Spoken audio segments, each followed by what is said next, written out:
Hi guys, good morning. Hope everyone is having an amazing week. For today's video, we have a little bit of a mix. I have some new clothes that I want to show you. We're definitely going to talk about Chanel 25B collection. Also some rumors about maybe Dior having some changes coming soon. And we also need to talk about Louis Vuitton's Takashi Murakami re-edition. Sort of disaster that happened once they actually released the collection. I was very excited about this one, but there's definitely things that went down in not the best way. So first, let's get into the clothing haul. So I recently placed an order from Fabrique. In case you're not familiar with Fabrique, they work with over 300 different designers around the world, and many of them have actually worked for brands like Hermes, Dior, Louis Vuitton. All of the pieces are quite limited and seasonal, so you're gonna see that I'm gonna show you some coats, but also some dresses that I was aiming a little bit more for the spring and summer. We're thinking about going to Greece, and two of these dresses, I saw them and I knew that I had to jump on them because they're not gonna be available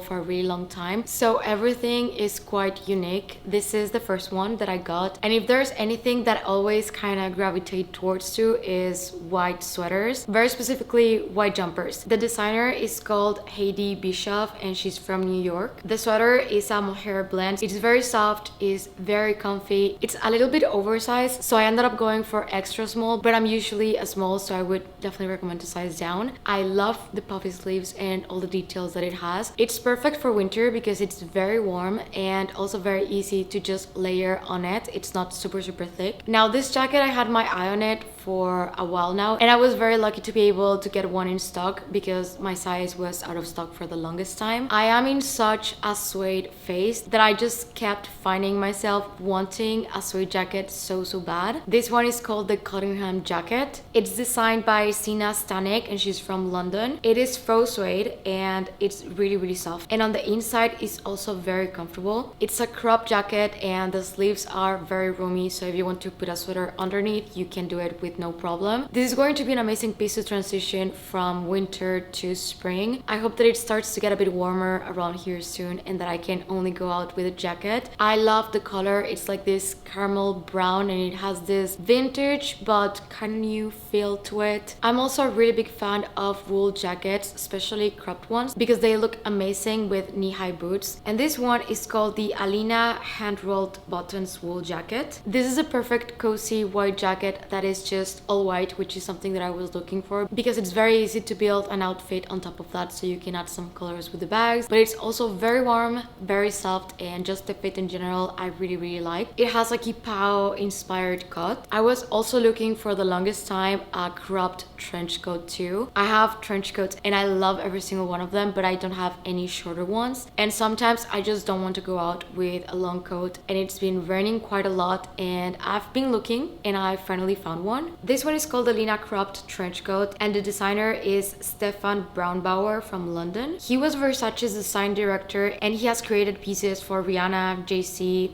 David Bowie, and this trench coat is so perfect because it's very clean, but at the same time it does have multiple details that I just really love, and the silhouette that it gives when you cinch it on the waist to the length is something that I just really like. This crop version of a trench coat, it's like a little bit of a twist on a very classic piece, and I really love the way that it looks on the back. I just feel like this is something that I'm gonna get to use so much. Now we're getting to the two dresses that I am gonna have to wait a little bit to use them, but I just did not want to miss on them, specifically with this one. It's called the Esme hand crochet dress. This was designed by Victoria Chan from Shanghai. I am really short, so my plan with this dress is probably to tailor it a little bit and make it a little bit shorter for me, just because I find that length to be the most flattering for me. For reference, I am 5'1", but the dress does come in a perfect length for anyone that is just a bit taller than me. It has this intricate hand crochet lace details that give it such a romantic feel. It's so pretty. I love the flowers. I love a good white dress. The sleeves, just the details, I love it. And I also had to get this other one. This is called the Luminaire Floral Embellished Dress. This is from Carlos Duarte from Madrid, Spain. It's this silk wool satin, very luxurious smooth dress. It has like an A-line silhouette and it's sleeveless. Again, this one I'm gonna aim to shorten it a little bit just to give the look that I want. This dress is going to be amazing for spring and for summer. I just really love flowers, and this one you can absolutely dress it up and use it for something a little bit more formal, or you can just use it for a very beautiful summery day. Now this sweater I already had in the button up, but I also wanted to get the jumper because I saw that they released the jumper version. This is the Viga Hansun pearl cardigan. Again, I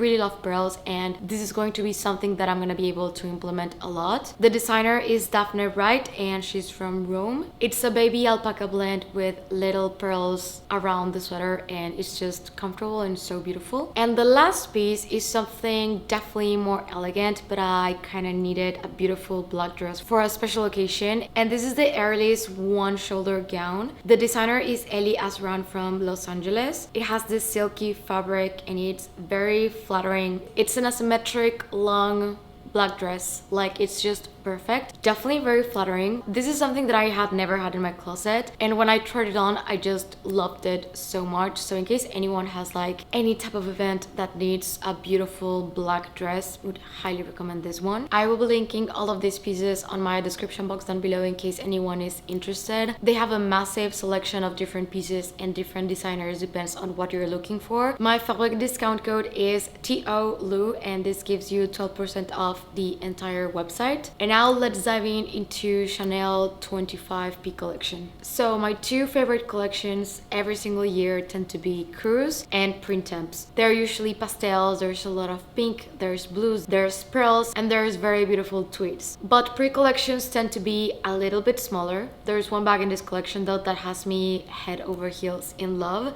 and it's been a while since I'm really in love with the Chanel bag that they have released. Overall, I do see how many of these pieces are gonna be popular. So starting with this pastel pink tweed classic flap that I am a fan. I don't think I would ever get this bag, but I definitely like it a lot. This bag definitely screams spring, and I really love the confetti, almost like birthday cake vibe that it has. I do love when Chanel does their classic tweed and they play around with it, and we get bags like this one. And here we have the mini version, and they're very similar, but this one has the white base. I personally think that I prefer the pink one, but this one is also very beautiful.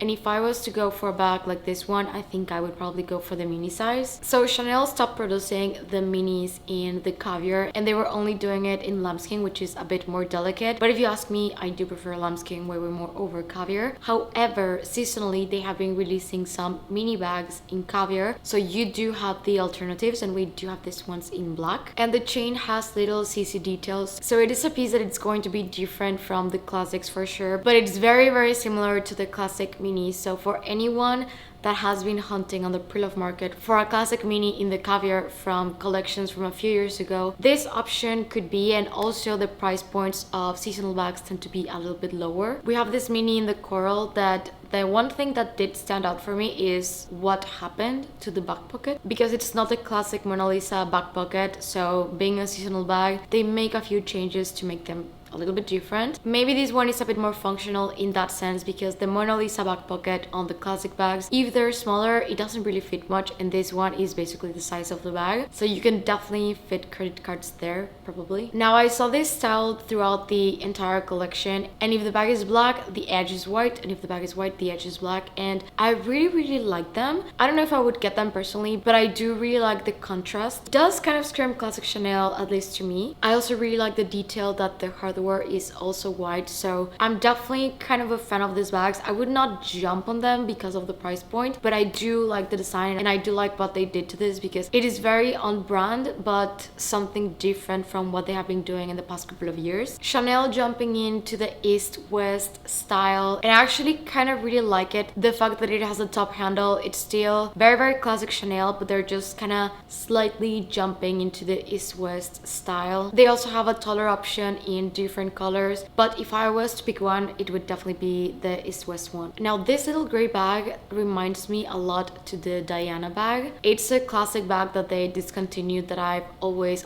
loved. You can always find vintage Dianas for a really good price, and this bag is very similar. I saw this mini 22 totes with the cutout CC. This I am not personally a fan for the same reason that I don't love the Almas Evelyn. I just don't really like the holes on the bags, but I do see how this can look very feminine and kind of boho chic, but still I only like the 22 in bigger sizes, probably not with holes in it. Maybe if they would have made the holes in shape of, I don't know, flowers instead of the CC, because the bag already says Chanel. So I think that adding the CC is a bit of logo saturation for my liking on a really small bag. I actually really like these hobo bags. I really like the smooth leather. I love the oversized quilting. I love the chain. This looks like it's going to be a very comfortable bag, but I would love to go and try this one in person, because every single time that Chanel releases like a new tote, I always think that the size is going to fit me in some way, and sometimes it's just or way too small. And if I'm gonna go for bags like this, it's usually for carrying my laptop around, and on these pictures they don't really seem as bags that would fit a laptop at all. I don't know, but the style I really like. I'm very much into the hobo slouchy style for bags for this year. We also have a cargo bag. Cargo bags are gonna be massive this year still. They were quite big last year, but they're definitely here to stay at least through 2025. And we have backpack. We have this sort of messenger style bags. I do love good pockets, and I think that they're very practical, and visually I do like them. I just don't think that I am someone that would ever get a cargo bag, but the denim one looks very cute. I can definitely see how this would become a very cool vintage piece in 20 years. I just don't know if I would actually use the pocket, or if they would be in the way and feel a little bit too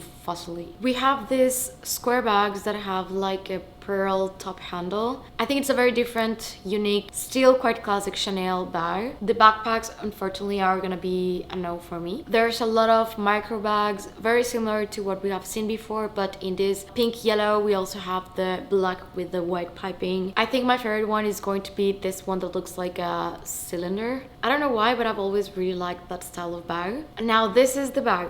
I absolutely love it for very obvious reasons. I think hands down this has to be one of the best pearl bags that Chanel has ever released, because the pearls are so small that the bag just looks like a little piece of art. The creamy white pearls in the contrast with the gold is just so beautiful. It is price upon request, and that's never ever a good sign. I do have a pearl bag from Chanel that they released in, I think it was 2019, and that one, it was quite a fair price point when they released it. Very hard to find afterwards, so for anyone that has the budget, I don't know what the price for the bag is, but if you have the budget and you really like it, I would highly suggest you to go for it and not be like me, that afterwards you need to try to find it somewhere else. And they also have it in this dark gray version that, for me, of course, the white, but for anyone that is looking for like a black bag, this one also looks stunning. I'm going to assume that it's going to be around 17,000 USD, maybe even more. Now let's talk about Dior. There's been so many rumors about possibly Jonathan Anderson taking over, and this would mean a huge transformation for Dior. He would be replacing Maria Grazia Chiodi as creative director. Again, nothing is confirmed. This is only rumors and speculations that have been going around. I've seen so many TikToks about this and blogs that I've read about this. To be honest, I don't know how to feel about it, because I have loved everything that Maria Grazia has done for Dior. She did the whole "we are all feminist." She gave us the book tote. She brought back the saddle bag. She gave us the bobby bag, the Caro de Lady D Joy. She was also Dior's first female creative director, and overall, in my opinion, she just did such an amazing job for Dior. However, I do have to say that the last fashion show, I was not a fan, to put it at that. Also the fall winter 2022 with the whole Miss Dior graffiti. I do love something about Dior, and that it's very intricate bags, very feminine, very elegant, very classic, but also everything at Dior for me has always been the idea that it's just beautiful. And I think sometimes she just took it a bit too far. Now it's been said that Jonathan Anderson is leaving Loewe and going to Dior. He did such an amazing job for Loewe. I honestly think that he is Loewe, and everything that he did was amazing.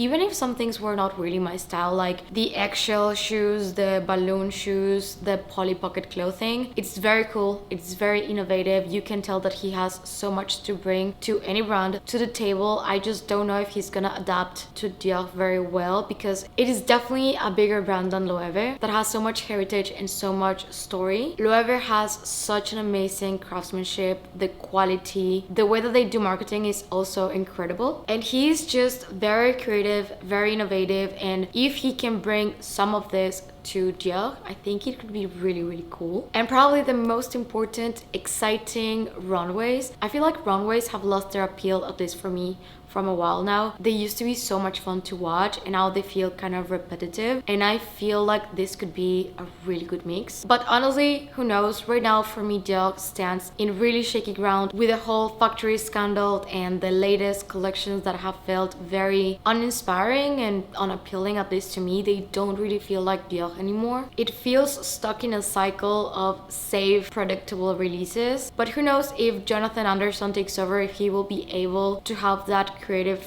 freedom when it comes to Dior. It's a very classic and structured brand that I don't think that has a lot of room for creativity, so that's something that I would love to see if he's going to be allowed to just take risk and if it's going to fit into Dior, if this happens, if anything. But I would love to know what you guys think. For now, this is just rumors, but I do think that it could be a very, very cool change. Now, the disaster of the Takashi Murakami launch. The moment that I found out that they were gonna release again, I was so excited about this relaunch. I feel like this is something that many of us in the handbag community have been waiting for so many years, because it was just a fan favorite. Everyone actually can tell you that they love the Takashi Murakami vintage pieces, but the release has been so chaotic that I just cannot believe that Louis Vuitton did not prepare better and just did better overall. They just had to know that this was going to be this popular. This had everything to just be iconic. I think the biggest factor of all of this was the nostalgia. If you were around in the early 2000s, these were the bags. You could see Paris Hilton, Jessica Simpson, pretty much every it girl, New York City vibe carrying the Takashi Murakami Speedy. It was said that they were gonna release the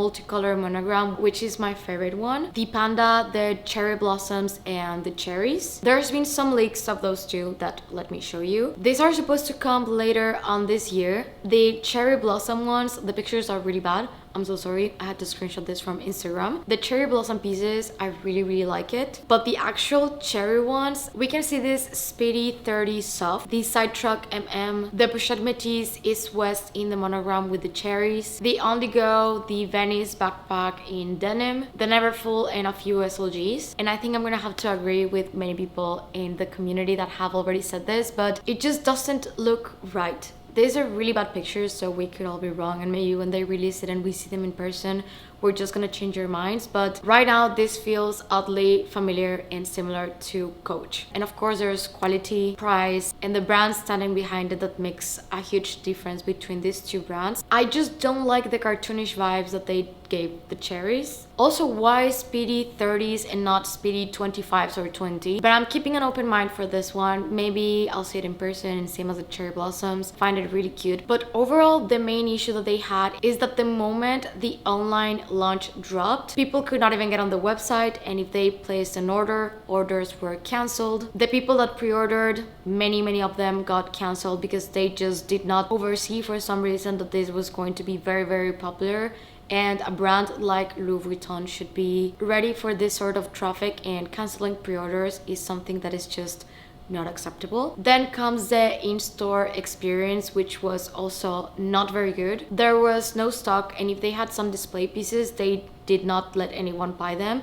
Like, I understand this, but putting a collection like this on display and then not having stock at all and not allowing anyone to buy it, like, I just don't understand why releasing it at all. Apparently, only if you were a VIP or had a really high spend on the store, you would qualify to do the pre-order or to get your hands on these pieces. And I was kind of under the impression that this was just going to be a massive relaunch and almost everyone that wanted to get one of the bags would be able to. And apparently it's just not the case. Also, people that were able to do the pre-order online, you would see on social media that influencers would get this special packaging that usually comes with these special edition bags. Like, this is pretty standard, especially for this price point, but seems like this was only for the influencers, and the people who actually pre-ordered, they got very regular packaging. There were a lot of quality control issues that I read about, inconsistencies on the stitching, that the canvas was rubbing, and these are issues that I've had with Louis Vuitton pieces in the past. But again, with these special edition ones, you would think that they would put a little bit more attention into them, and clearly they just weren't. It just felt very poorly planned on their side. There was no consistency on the packaging, there was no stock, orders were cancelled, they didn't really have much quality control, so this just feels like a really big fail in something that could have been potentially amazing for them. But we still have time to see how this develops. I do hope that they work on it, because I was very excited to be able to see some of these pieces in person. So these were the topics to cover on this video. Would love to hear what you guys think about all of them. What was your favorite bag about Chanel 25? What do you think about the Louis Vuitton Murakami collection? And overall, what are your thoughts on all of this? If you're new to my channel, please consider subscribing and click the notification bell down below so you don't miss any of my videos. And if you're not done watching, I'll leave you to-dos right here in case you want to check them out. Thank you, and see you on the next one. Bye.